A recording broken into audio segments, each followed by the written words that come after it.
one of our top actions this year has been to increase awareness about the vaping epidemic that's happening within our school.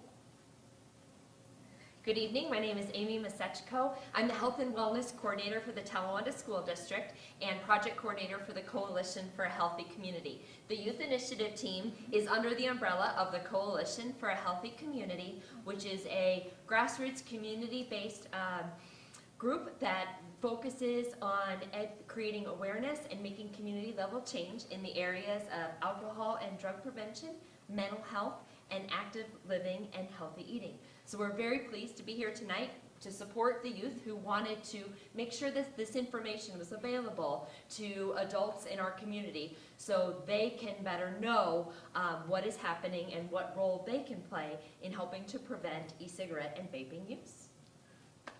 Hello, my name is Officer Richard Butler. I'm with the City of Oxford Police Department. I'm also the School Resource Officer for Talawanda High School. Part of my role here is obviously school safety, education for our students, and part of that has been working with Ms. Masechko and the YITS with working on the epidemic of vaping that we've had here at the school. I bring attention to the administration whenever I have a student that's using vapes. I enforce the school rules. I enforce the law concerning vapes as well. So members of the Youth Initiative team wanted to create this event and share some information with adults, and I'm going to let Hannah explain why that is. Yeah, so something that we have recognized every year, we assess what our biggest problem areas are, and this year unequivocally it was juuling and use of vapes and nicotine addiction that we felt like our peers had an issue with. And so throughout the year we've done different outreach events such as our annual dodgeball, which now has a dance attached to it, in order to help promote an environment where students can have a fun, safe, and healthy night. But this is the other side of prevention, where it's education and informing people about the real risks. So that's why we wanted to have this night, to inform the community what we are seeing and how we think we can help fix it. Thank you. So to start off the night and make sure everyone has the facts, we have a little true-false kind of quiz to make sure that we are all on the same page and all the myths are dispelled that are out there concerning e-cigarettes and vaping. So Elena, one of our members, is going to kind of read through and we'll talk through each of the facts. Okay. All right, the first one, true or false? Most e-cigarettes contain nicotine. And the answer to that is true. Absolutely. So most e-cigarettes, including the oil that's put inside of them, does contain nicotine. There's been some that are advertised as not containing nicotine that have been found to contain nicotine. So the fact is most commercial products do contain nicotine. Nicotine has no effect on the teenage brain, and that is false. Absolutely. So the teenage brain is very much still under development. It is the last organ to fully develop, and it takes until about 25 years of age for the brain to fully develop. So the introduction to any type of drug, including nicotine, is very dangerous as those connections are being made and synapses are forming within the brain. And so nicotine affects the developmental process, but then also can actually prime the brain for wanting other types of drugs. So it is extremely dangerous for youth to have any form of nicotine. The adolescent brain does not stop developing until about the age of 25, and Amy just answered this, so that is true. Absolutely. Again, so important that young people recognize that that is very much the case, and introducing any type of drug to their system can have very negative health consequences. One Juul, a brand of e-cigarettes pod, contains less nicotine than other e-cigarettes. That is false. So that is false. There's two different strengths with the Juul pod. There's 3.5% and 5%. Each of those 5% pods is about equivalent to 20 cigarettes in nicotine content, so a pack of cigarettes per Juul pod. While some brands are advertised as being stronger or weaker, they all have some sort of amount of nicotine in them. Nicotine can prime the brain to become more easily addicted to other drugs. That is true. And as we said, that's why it is so critical that it is not introduced at all when a young brain is being developed. The water vapor in e-cigarettes is harmless. That is false. That is false. The vapor that comes from an e-cigarette allows certain chemicals that are in them to get deeper into the lungs. You have things such as heavy metals and flavoring agents that, while they might be okay to eat in your food, they're not okay to breathe into your lungs, and we don't know what kind of long-term damage they might cause. E-cigarettes are the most commonly used tobacco product used among middle and high school youth. That is true.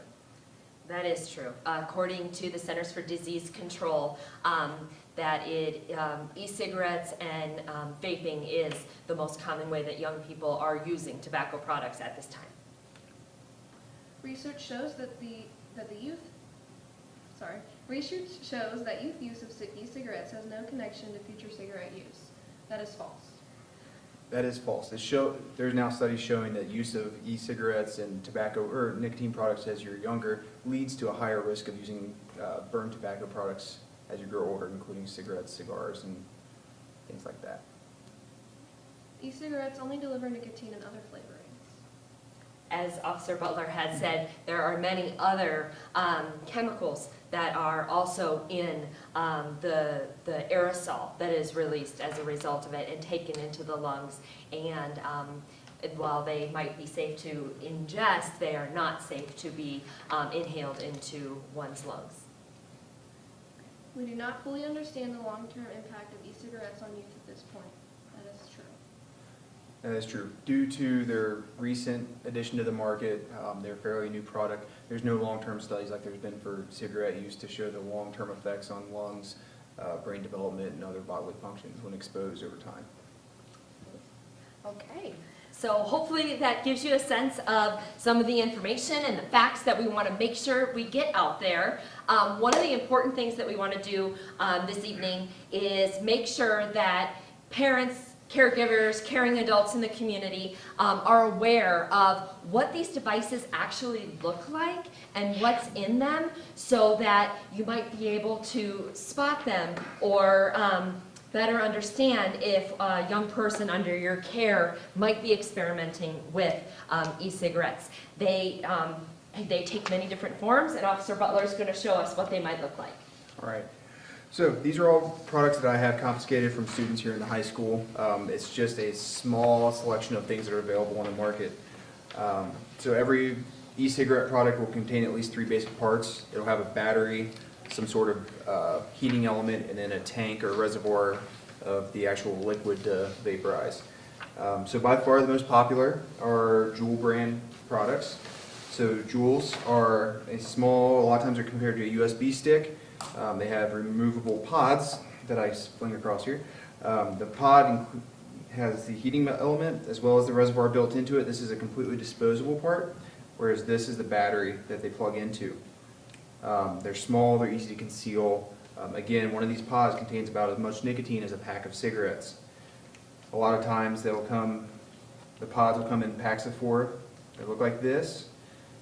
And a lot of times these covers will be the thing I would find the most of, because that's a disposable item that gets thrown away. The Juul does need to be charged. It goes on a magnetic base like this that can plug into any USB. A lot of times they'll be charged on computers, battery packs, and other cell phone chargers. Again, they come in different colors. They have wraps that you can put around it to kind of personalize your Juul. The next most popular is the refillable tank. This is a brand called Smoke, which actually makes several of the ones I have here. So this one has a refillable tank. You can add more liquid, which would come in a dropper kind of like that. They also come in disposable packages like this. Again, this is going to be your battery, and again, that's your heating element and your reservoir all in one. These are charged by a small USB port on the side. Again, they come in different colors. This is another one that's not as common. This is a disposable unit that can't really be refilled. Another one by Smoke. Again, this is a refillable unit. This one's a little bit smaller, a little bit easier to conceal. And again, by Smoke. These are slightly older models, slightly more powerful. So this would be your battery, and then the tank and your heating element are in this section here. Those will be refilled again but through bottles like this, and you push the button to activate it while you inhale. And these can go all the way up to $100 ones that automatically burn it for you, have LCD displays that display how hot it's getting, how much battery you have left, and things like that. So they can get fairly intricate. A starter jewel pack is approximately $30, with the pack of 4 pods being $15, and again all the way up into $100 for the more high-end units. So again, as Hannah said, the Youth Initiative team has taken a real interest in this topic this year and felt very passionate about making sure that people, specifically adults, are aware of what is happening and are in the know about what the youth know and are doing. So towards the beginning of the year, with the help of our school resource officers and our Youth Initiative team, we hosted sessions where we provided kind of an in-service for faculty and staff, both at the high school and middle school, so they could have a chance to understand, so our youth could in fact tell them where it's happening, what's happening, and ask them any questions. So it was a very open dialogue. This week, we are currently working with members of our Youth Initiative team and members of our Miami Initiative team, which includes Miami University students, to go and educate 5th graders. So they are aware of, as they come into the middle school next year, what an e-cigarette is, what are the health risks associated, and practice some refusal skills so that when they are faced with the opportunity, they know what they believe in, what they stand for, and the health risks, and know to say no. In addition, we have partnered with the Butler County Tobacco Coalition, and we're doing some assessment through some surveys and other sort of assessment tools to better understand the issue so we can provide the appropriate prevention and intervention tools to address this issue. So on the school side, school policy has changed a little bit this year from the past. These have always been considered tobacco products. They are against school policy for anybody, especially students, to use in school. That being said, the school took the step this year of being able to consider these drug paraphernalia. The reason for that is there are in legalized states commercial products available that do contain high amounts of THC oil and derivatives from marijuana that can be used in products exactly like these. Those are things that we have seen occasionally here in Oxford. They have come down from Ohio or from Michigan to Ohio. They can be homemade or they can be commercially made. As for in the school for the regular tobacco products, typically the administration will handle that with some sort of in-school discipline or out-of-school discipline. Although it is illegal for people under the age of 18 to possess and use these products outside of their parents' direct supervision.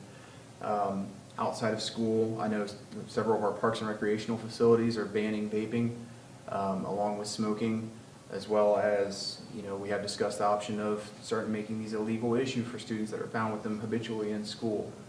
And again, if there is someone found with these that do contain THC, which the school has purchased commercial kits that allow us to test them instantly for their content, that could lead to very severe, to include felony possession of drugs inside of a school if someone's found that has to have one that does have THC. Excellent. Okay.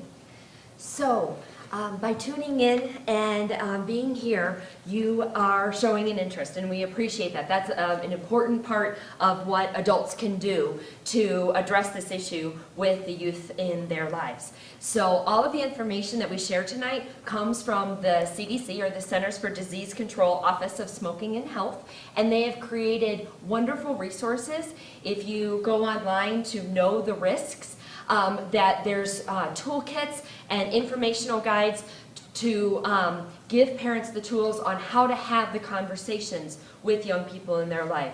We know, and student data continues to tell us and remind us, that caring adults showing their disapproval for young people using and having ongoing conversations about substance use serves as the #1 protective factor in keeping young people safe and drug-free. but a lot of adults may not know how to go about the conversation or may not even know some of the latest trends as we talked about today. So it's really important to educate yourself and then find some tips and tools on how to have that ongoing conversation, take advantage of teachable moments that exist, and engage in that very critical conversation with young people. I will say a lot of students that I do talk to about this say it is a social issue. A lot of it leads from peer pressure from being in the bathroom, someone's passing them around. It's a very social thing to use these in the school. So to kind of touch on what Ms. Masesko said, the only way to really counteract that is to be a positive influence when you have negative peer pressure with them. Thank you. Anything else? All right. Okay, all right. Thank you so much for joining us this evening, and we appreciate the time and all of your efforts to keep our health safe, healthy, and drug-free.